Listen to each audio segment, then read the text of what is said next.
They've taken similar paths in life. The difference between the villain and the hero is the villain took one step in the wrong direction. The closer you can make the villain to the hero, the more effective you have a villain. And to be honest with you, really, what also makes the book, what makes the story, is the villain. It takes a short time to create a hero.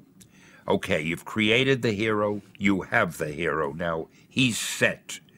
But the villains, you've got to be working on them all the time. Every month, it's got to be a new one. Or, if you bring back an old one, there has to be a new angle. There's got to be something new he wants to do, and do it in a different way. So, I always spent most of my time working on the villains. A good hero is only a good hero if his villain is a good villain.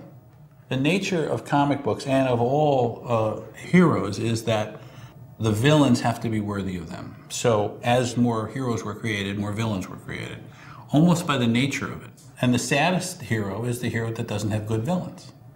The nature, what characters do you like? Well, I like Batman because he's got good villains. It's the yin-yang, you have to have strength in both. And in fact, I think it's harder to create a good villain than it is to create a good hero. Because a good villain has to be very believable, but also very evil. And also, you have to make him a little sympathetic. He cannot be completely out there. Again, the more people can relate to the villain but realize that I wouldn't do that, I think the better the character you create. And so when you look at universes that have been around for 40 years now, Marvel and DC, you can name on one hand, the total number of great villains.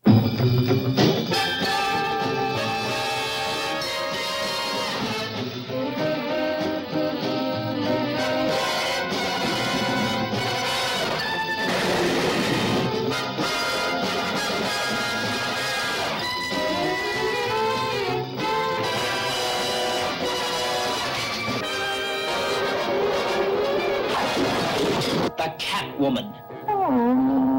The Joker. The Penguin. The Riddler. Our first full-length motion picture feature in color opens a whole new world of thrills.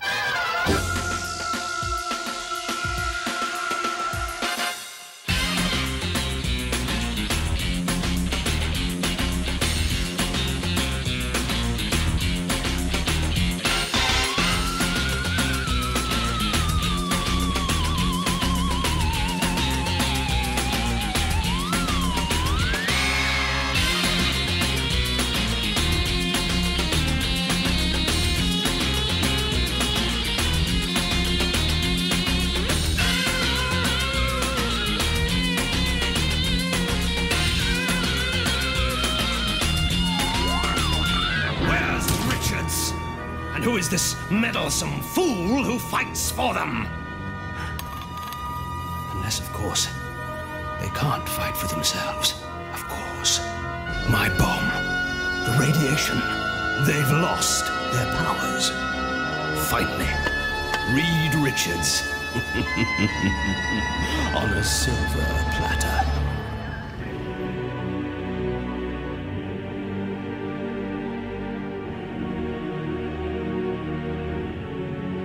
Dr. Doom was something Stan Lee could get his teeth into. Made him a great, great villain. And Victor Von Doom was a scientist. He had an explosion, his face is destroyed. It was like Phantom of the Opera, puts an iron mask on. How could you not like a character like that? Dr. Doom is the greatest villain probably, maybe Galactus is even greater. Just think of the size of Galactus. Just think of the power of Galactus. Only Jack Kirby and Stan Lee could have come up with that. A person who devours planets. In my wildest dreams, I would have never created a character like that. That is beyond belief. And then to have the Silver Surfer roaming through space, looking for planets for his master to devour. Absolutely a miracle, strange character.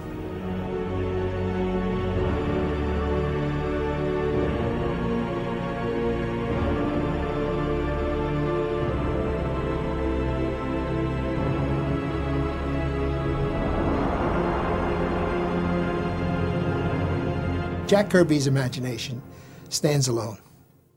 He was so creative that he threw away more good ideas than most people have in their lifetime.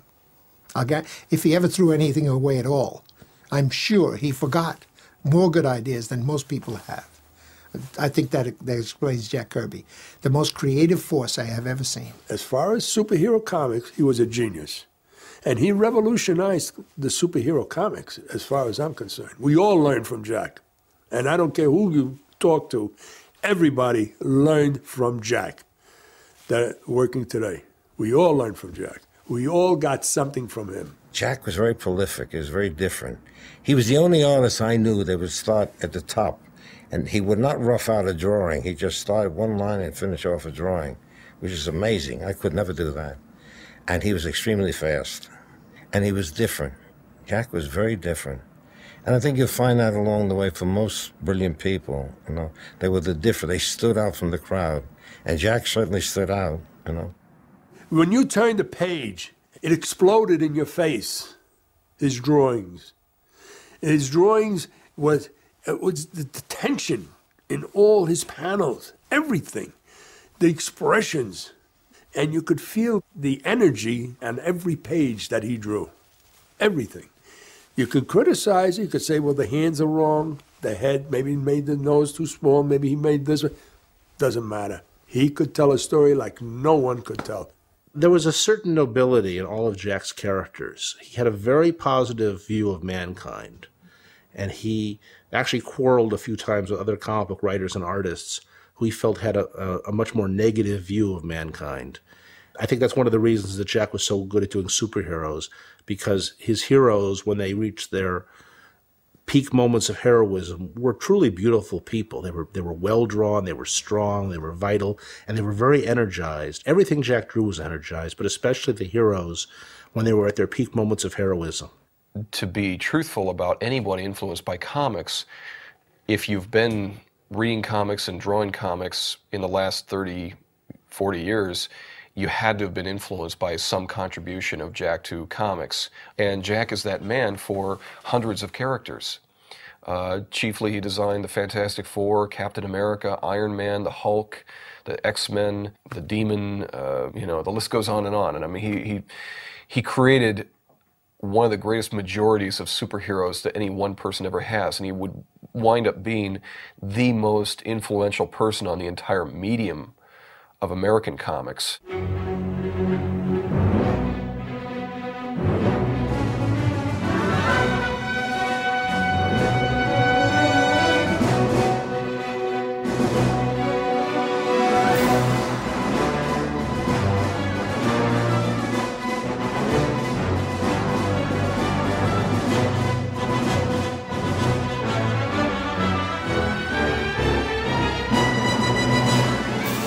Superheroes of American comics have managed to develop, adapt, and grow as characters. Some were created more than half a century ago, and yet they regularly embark on new adventures. Even though new characters have been created since, the older ones still spark the imaginations of young artists who have enriched the characters' world with a modern vision, a fresh inspiration. Today, Bill Sienkiewicz, Dave Gibbons, Alex Ross, and others are the heirs of Siegel and Schuster, Bob Kane, or Jack Kirby.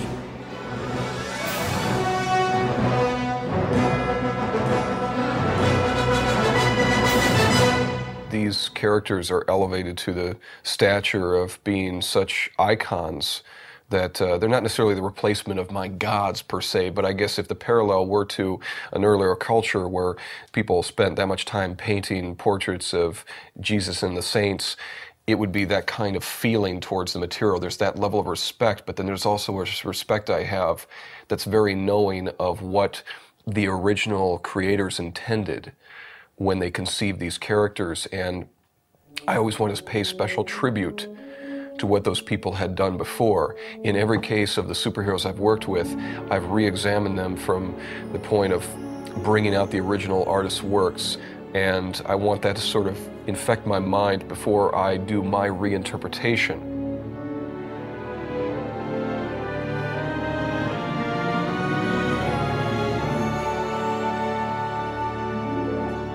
The comic book heroes have stayed around so long because they continually reinvent themselves. That's part of them having attained mythological status. Myths keep changing. And part of the way they keep changing is they keep being reinvented.